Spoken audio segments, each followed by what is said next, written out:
South Korea plans to send a joint governmental response team to Cambodia today, following the recent death of a Korean college student who was tortured by an organized crime gang. Around 80 more Koreans in Cambodia remain missing or their safety has yet to be confirmed. Trade tensions between the United States and China are flaring up again, as Trump announced that his administration is considering cutting cooking oil-related business ties with China as part of potential retaliation for Beijing's refusal to buy American soybeans. The International Monetary Fund raised its growth outlook for South Korea and the global economy, but still warned of uncertainties from tariff risks and rising tensions between Washington and Beijing. Hello and thanks for joining us on Arirang News. We begin today with South Korea's efforts to tackle crimes targeting Koreans in Cambodia. President Lee Jae-myung has now called for tighter travel restrictions and swift coordination with the local authorities there. And the country plans to send a joint governmental response team to Cambodia today. Our top office correspondent Yoon Jung-min reports. With growing calls to tackle a recent crime surge in Cambodia targeting Koreans, President Lee Jae-myung began the weekly cabinet meeting by urging the prompt return of kidnapped Koreans who had been caught up in job scams. 국민의 생명과 안전을 지키는 것이 정부의 가장 큰 책임입니다. 지금은 다른 무엇보다 피해자들을 보호하고 또 사건 연루자들을 국내로 신속하게 송환해야 됩니다. He called for the need to speed up establishing a coordination system with the Cambodian authorities, strengthening travel restrictions for areas of concern, and securing a sufficient budget for consular services. 가용 자원을 총동원해서 신속하게, 정확하게, 확실하게 대응해 주시기 바랍니다. This follows an increase in reported kidnappings of Koreans by criminal rings in Cambodia through job scams, often related to voice phishing, and the recent torture death of a Korean college student by a local organized crime gang. The second Vice Foreign Minister will lead a joint governmental response team and will be sent to Cambodia on the 15th. Also, an international cooperative body will be launched to carry out a joint police operation on the kidnapping and confinement of our people. On the economy, President Lee urged that all hands should be on deck in the face of intensifying global trade conflict, stressing the need for gaining a technological edge and diversifying export markets. He also called for strict measures to straighten out distortions in the domestic real estate market caused by disinformation. Yoon Jung-min, Arirang News. The Lee Jae-myung administration has launched the third phase of its plan to stabilize the overheating housing market, focusing on Seoul and surrounding regions. From Thursday, all 25 Seoul districts and 12 regions of Gyeonggi-do province will face stricter regulations. Now, those include new loan-to-value ratio rules, which will be lower from the current 70% to 40%, meaning home buyers must provide at least 60% of the purchase price in cash. Also, the mortgage limit will be capped at 400 million Korean won, or around $280,000 for homes valued at between 1.5 and 2.5 billion Korean won. The cap will be fixed at 200 million won for those above 2.5 billion Korean won. And over in the United States, trade tensions between Washington and Beijing continues, as President Donald Trump said his administration is considering cutting cooking oil-related trade ties with China. Now, the announcement is part of Washington's retaliation for Beijing's refusal to buy American soybeans. Our Lee Seung-jae reports. Tensions between the United States and China are flaring up again, this time over soybeans and cooking oil. U.S. President Donald Trump announced Tuesday that his administration is considering cutting cooking oil-related business ties with China as part of potential retaliation for Beijing's refusal to buy American soybeans. He described China's move as an economically hostile act and indicated that the U.S. could easily produce cooking oil domestically, making imports unnecessary. China has long been the biggest buyer of U.S. soybeans, purchasing around 27 million metric tons worth nearly $12.8 billion in 2024. But since May, Beijing has not bought a single soybean from the United States, marking a sharp break that comes amid a broader trade standoff. Later at the White House, Trump addressed the U.S. China relationship more broadly. He said Washington must be cautious in its dealings with Beijing, noting that while the relationship with Chinese leadership remains stable overall, China has a tendency to push boundaries, and the U.S. will not allow itself to be taken advantage of. Meanwhile, U.S. Trade Representative Jamieson Greer said the timing of the additional 100% tariffs on Chinese exports, set to take effect by November 1st or earlier, will ultimately depend on Beijing's actions. He explained that officials from both sides met for staff-level talks in Washington this week, and that there's still a possibility of working through disagreements, particularly over China's restrictions on critical minerals. Greer emphasized that the U.S. will not accept a system where China tries to control global high-tech supply chains. With soybeans, cooking oil, and critical minerals all on the table, both Washington and Beijing are under pressure to find a way to ease tensions before the next round of tariffs hits next month. Lee Seung-jae, Arirang News. And amid rising trade tensions, China has announced sanctions targeting 5 U.S. subsidiaries of South Korean shipbuilder Hanwha Ocean, accusing them of cooperating with American efforts to impose punitive measures on Chinese vessels. The move bans Chinese organizations and individuals from conducting business with the subsidiaries and comes amid rising tensions in global shipping and shipbuilding, including new port fees imposed by both the United States and China. In response, South Korea's presidential office said on Tuesday that it's communicating and responding through Korea-China trade channels, and that the immediate impact appears limited, while the effect on U.S.-Korea shipbuilding cooperation will be assessed comprehensively. And high-level officials from South Korea are heading to the United States for follow-up discussions on tariff negotiations. Finance Minister Koo departed for Washington on Wednesday to attend the G20 finance ministers and central bank governors meetings, and also coordinated separate meetings with U.S. Treasury Secretary Scott Bessent. Speaking to reporters at Incheon Airport, Koo said he expects to meet with Bessent several times during his visit and that he will explain Korea's situation clearly. Presidential Chief of Policy Kim Yong-bum is also set to leave for Washington on Thursday to meet with his U.S. officials for tariff talks.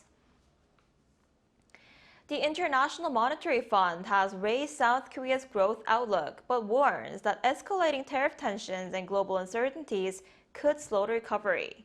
Our Muniran has the details. The International Monetary Fund has raised its forecast for South Korea's economic growth amid pressure on Seoul to wrap up trade negotiations in Washington. In its latest economic outlook, the IMF now expects the economy to grow by 0.9% in 2025, 0.1 percentage points higher than its July projection. This is in line with forecasts from domestic institutions such as the Bank of Korea, but lower than that of the OECD's. South Korea's forecast for 2026 was maintained at 1.8%, with the country's finance ministry stating that this projection is interpreted to mean that economic growth will return to its normal trajectory next year. The IMF, however, warns that escalating tariff conflicts could hurt South Korea's export-driven sectors, particularly automobiles, and weigh on overall growth if trade tensions intensify again. Globally, the IMF raised its growth outlook to 3.2% for this year, up 0.2 percentage points from July, citing stronger than expected resilience in major economies.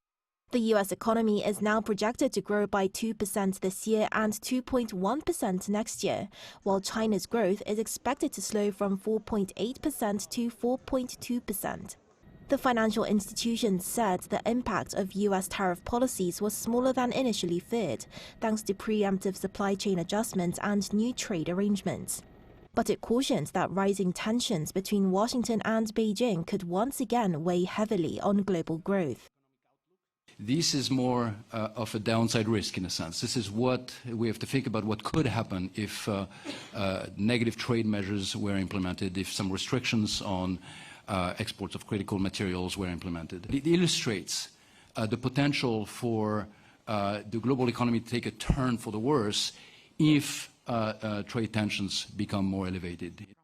It also pointed to the ongoing AI investment boom as a potential source of instability, warning that if the bubble bursts, it could echo the shock of the internet stock bubble bust of the early 2000s. Moon Hae-ryun, Arirang News.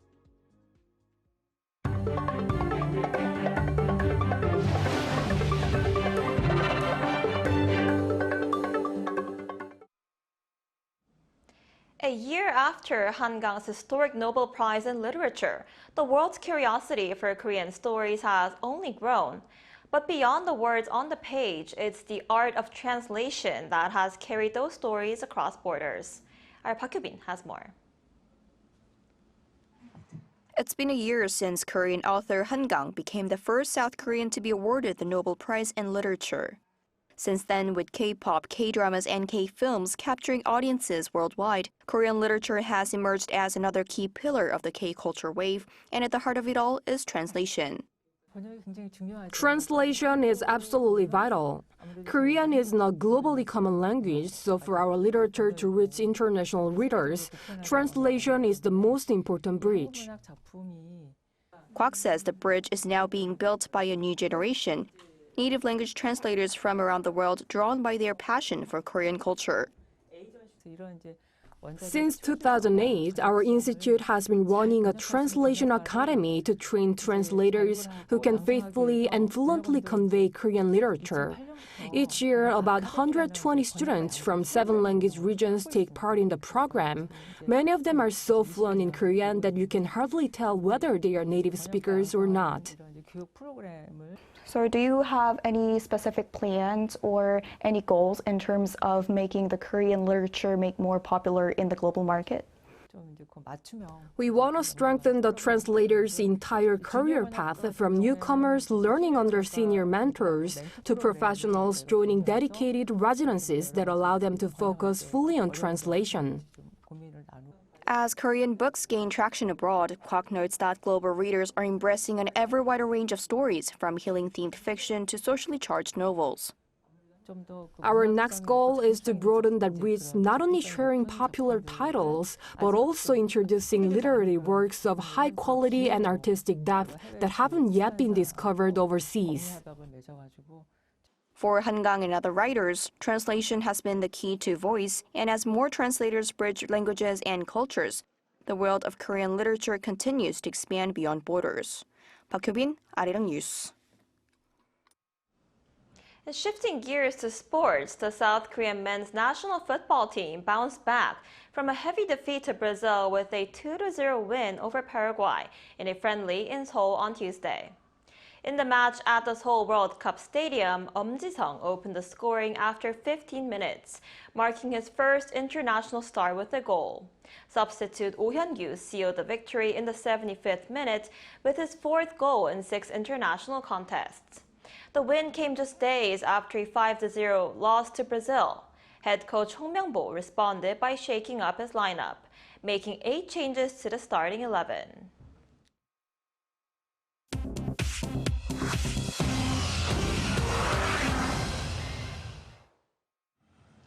This is The World Now, bringing you the latest stories from around the globe. Israel has received 4 more hostage bodies from Gaza, part of the ongoing exchange under a U.S.-brokered ceasefire with Hamas. The coffins, escorted by troops, were taken to the National Institute for Forensic Medicine for identification. Officials say families have been notified and vow the effort, quote, will not stop until every hostage is home. In Jerusalem, President Donald Trump addressed Israel's parliament, where he warned Hamas to disarm or be disarmed. Meanwhile, the Red Cross confirmed 45 Palestinian bodies were handed over in Khan Yunis, many still unidentified. Now to Madagascar, where the country's military says it has taken control of the country and dissolved key government institutions after the president fled amid weeks of protests. The announcement came minutes after lawmakers voted to impeach the president, who had gone into hiding following mass demonstrations over poverty and corruption. Cheering crowds filled the streets of the capital as soldiers declared they would lead a 2-year transition, draft a new constitution, and then hold elections. The presidency described the move as a coup d'etat and insisted that the elected government remains legitimate. Regional observers urge calm as the country faces its deepest political crisis in a decade. According to UN reports, there have been more than 20 deaths since the unrest in Madagascar began last month. In the U.S., Federal Reserve Chair Jerome Powell has said the country's economy is on a somewhat firmer trajectory than expected, even as hiring and firing remain at historic lows.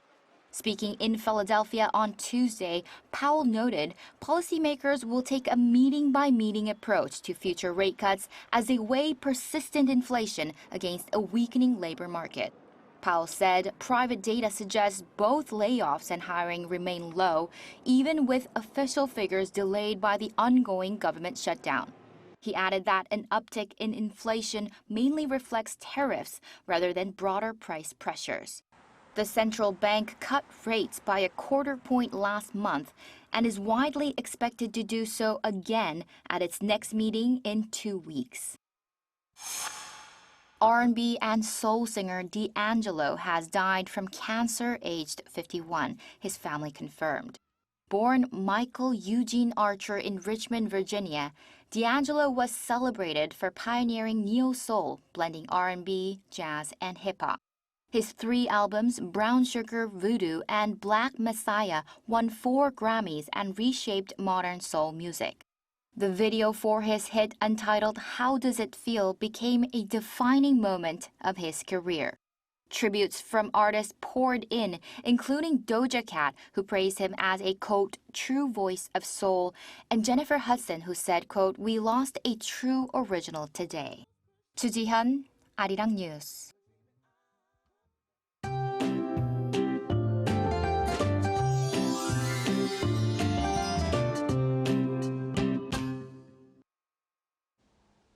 Get ready for more wet weather as precipitation will gradually spread across most of the country starting this afternoon. Rain that started over the eastern part of Gangwon-do, Jeollanam-do, and Jeju this morning is expanding to southern regions this afternoon, and by tonight they will reach the Seoul metropolitan area. And until tomorrow, east of Gangwon-do and Gyeongsang-do provinces could see up to 60 millimeters of showers. The capital area could get 10 to 40 millimeters. Meanwhile, a short burst of heavy rain about 20 millimeters per hour could pound down in southern parts of Korea. And this afternoon, daily highs will be 2 to 5 degrees higher than yesterday, getting up to 23 degrees Celsius here in the capital and Daegu. Busan will be topping out at 25 degrees. Now, the good news is that this frequent nationwide rain is finally expected to clear out by Saturday morning, bringing back brighter skies. However, be prepared for a major shift on Sunday as temperatures will take us to late autumn weather.